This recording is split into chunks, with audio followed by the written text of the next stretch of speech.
एक अधिकारी जिसे तीन तीन जिलों की कमान संभालने का मौका मिला हो, एक अधिकारी जो सचिव पद पर तैनात रहा हो, आखिर सचिव स्तर के एक आईएएस अधिकारी की भावनाएं कैसे आहत हो गई, अपनी भावनाओं को वो कैसे संभाल नहीं पाए, आखिर एक आईएएस अफसर ने क्यों सीधा सीएम ऑफिस में ही हमला बोल दिया। क्या है कहानी और क्या है सीएम धामी के अधिकारियों का सत्ता संघर्ष, मैं आपको आज बताने जा रहा हूं। नमस्कार, मैं हूं मनमोहन भट्ट।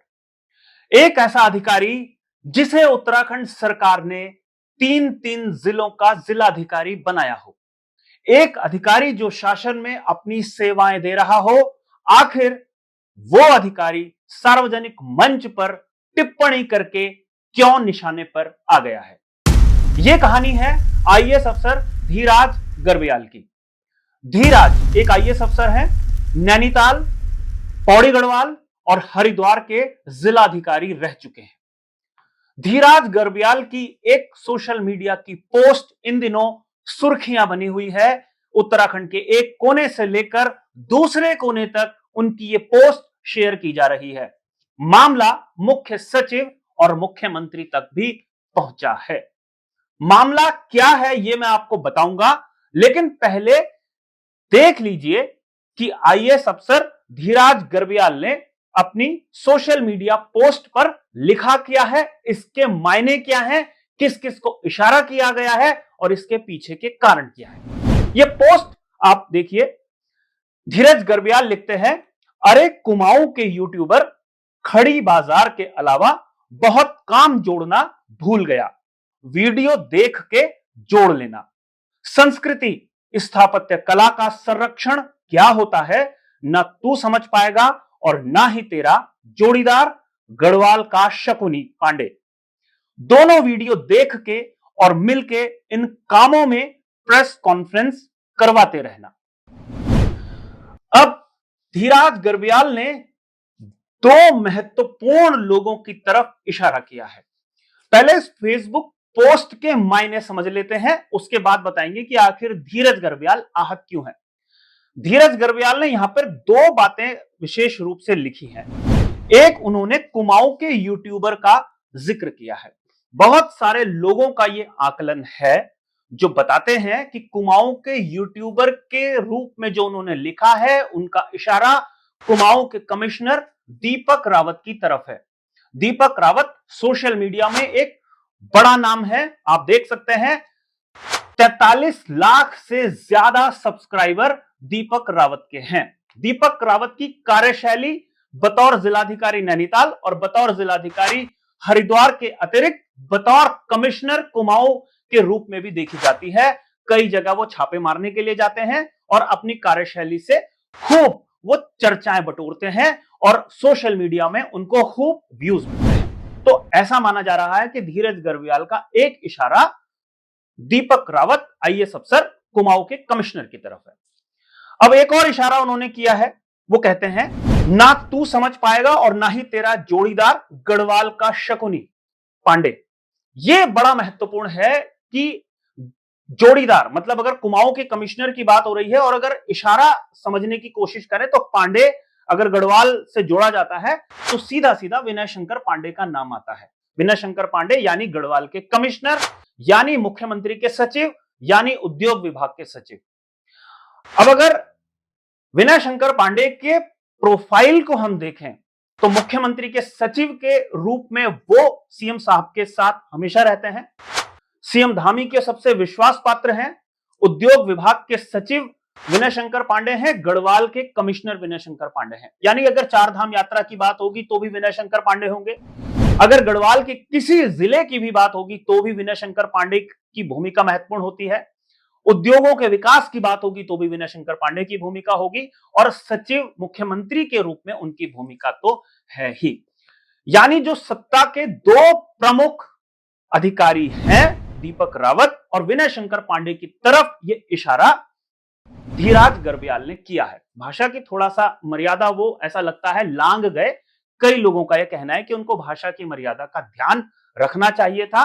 अपनी बात कड़े शब्दों में रख देते, लेकिन भाषा थोड़ी सी सभ्य हो सकती थी। हालांकि जब सोशल मीडिया पर उन्होंने ये पोस्ट लिखी, उसके कुछ ही देर बाद उन्होंने इसे डिलीट भी कर दिया, लेकिन तब तक ये पोस्ट हंगामा मचा चुकी थी। अब बात करते हैं कि आखिर धीराज गर्ब्याल इतने आहत क्यों हैं।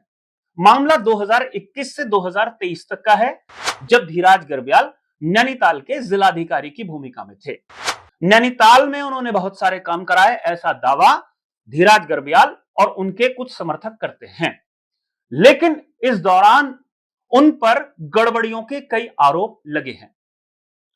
डिस्ट्रिक्ट माइनिंग प्लान होता है, एक डिस्ट्रिक्ट माइनिंग फंड, उसका दुरुपयोग का आरोप धीराज गर्ब्याल पर है। एससी एसटी की जमीन खरीदने बेचने का आरोप है कि गलत तरीके से उसको खरीदा बेचा गया, उसकी इजाजत दी गई, एक ये भी है, उसका स्वरूप बदल दिया गया। नैनीताल शहर का सौंदर्यकरण जो हुआ है, उसमें भी कुछ पैसे का हेरफेर हुआ है, इस तरीके के आरोप लगाए गए हैं। और जांच सीएजी से भी कराई जा चुकी है और सीएजी ने भी कुछ गड़बड़ियों की तरफ इशारा किया, अपनी रिपोर्ट सरकार को भेजी और सरकार ने इस पर कोई कार्रवाई नहीं की। अब इसके बाद क्या हुआ? इसके बाद एक नोएडा के व्यक्ति हैं संजय गुप्ता। संजय गुप्ता साहब पहुंच जाते हैं नैनीताल हाईकोर्ट की शरण में और वहां पर उन्होंने एक पीआईएल दाखिल कर दी। अब उस पीआईएल का संज्ञान नैनीताल हाईकोर्ट ने ले लिया और धीराज गर्ब्याल से ही उन्होंने सवाल पूछ लिया। धीराज गर्ब्याल को जवाब देना है। इस मामले की अगली सुनवाई होगी 24 जून को नैनीताल हाईकोर्ट में।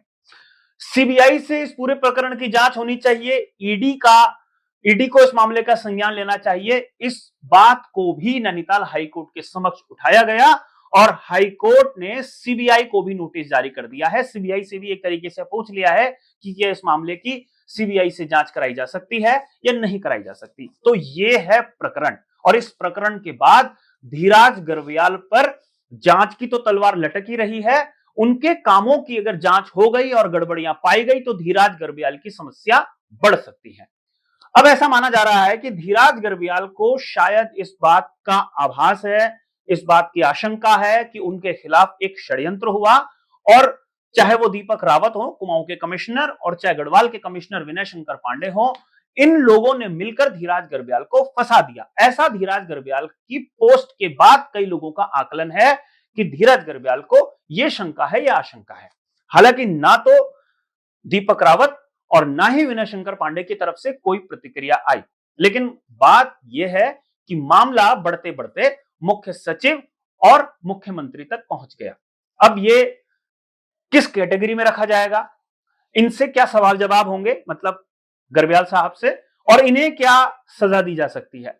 ऐसा बताया जाता है कि पिछले लगभग 1 साल से इन्हें किनारे बिठाया गया है और बहुत सारी जो जिम्मेदारियां, इनको महत्वपूर्ण जिम्मेदारियां पहले दी गई थी, अब उतनी महत्वपूर्ण जिम्मेदारियां धीराज गर्ब्याल को नहीं मिल रही हैं। इसीलिए धीराज गर्ब्याल आहत हैं और ये इशारा करते हैं कि इनको जो जिम्मेदारियां नहीं मिल रही हैं उसके पीछे विनय शंकर पांडे और दीपक रावत का हाथ हो सकता है। अब ऐसा होता नहीं है। आमतौर पर कौन अधिकारी किस भूमिका में होगा यह तय करना मुख्यमंत्री का काम होता है।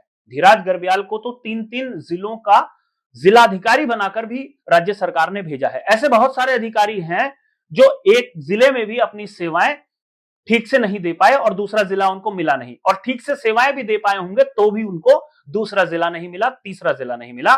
धीराज गर्ब्याल का तो यह सौभाग्य है कि उन्हें 3 जिलों का जिलाधिकारी राज्य सरकार ने बनाया है। लेकिन अब उनके कामों में अगर गड़बड़ियां पाई जा रही हैं तो उसका सामना उनको करना है, अपने तथ्य मजबूती के साथ रखने हैं। नैनीताल हाईकोर्ट में चूंकि मामला पहुंच गया है तो फैसला नैनीताल हाईकोर्ट को ही करना पड़ेगा कि कौन सही है कौन गलत है। धीराज गर्ब्याल ने गड़बड़ियां की है या उन्हें फंसाया जा रहा है, अब यह कोर्ट तय करेगा। लेकिन सत्ता के गलियारों में, सचिवालय से लेकर प्रदेश के हर कोने में इन अधिकारियों की चर्चा आम हो गई है और सवाल यह हो रहा है कि मुख्यमंत्री पुष्कर सिंह धामी के अधिकारी सत्ता संघर्ष कर रहे हैं और सत्ता संघर्ष करते करते सार्वजनिक मंचों पर टिप्पणियां करके खूब सुर्खियां बटोर रहे हैं। अखबारों ने भी इन सुर्खियों का संज्ञान लिया और अखबारों ने अलग अलग तरीके से इन खबरों को छापा है। अब मुख्यमंत्री या मुख्य सचिव क्या सवाल जवाब करेंगे, क्या जवाब दिए जाएंगे, नैनीताल हाईकोर्ट क्या फैसला करेगा, ये तो बात की बात है। फिलहाल सत्ता के गलियारे में चर्चाएं आम हो रही है। अभी के लिए साथियों इतना ही। अगली रिपोर्ट में आपसे फिर मुलाकात होगी, लेकिन मेरा आग्रह है, खबर आपको कैसी लगी हमें जरूर लिखकर बताइएगा। और चैनल अगर आपने अभी तक सब्सक्राइब नहीं किया है तो इस चैनल को भी आप सब्सक्राइब जरूर कर लीजिए। नमस्कार।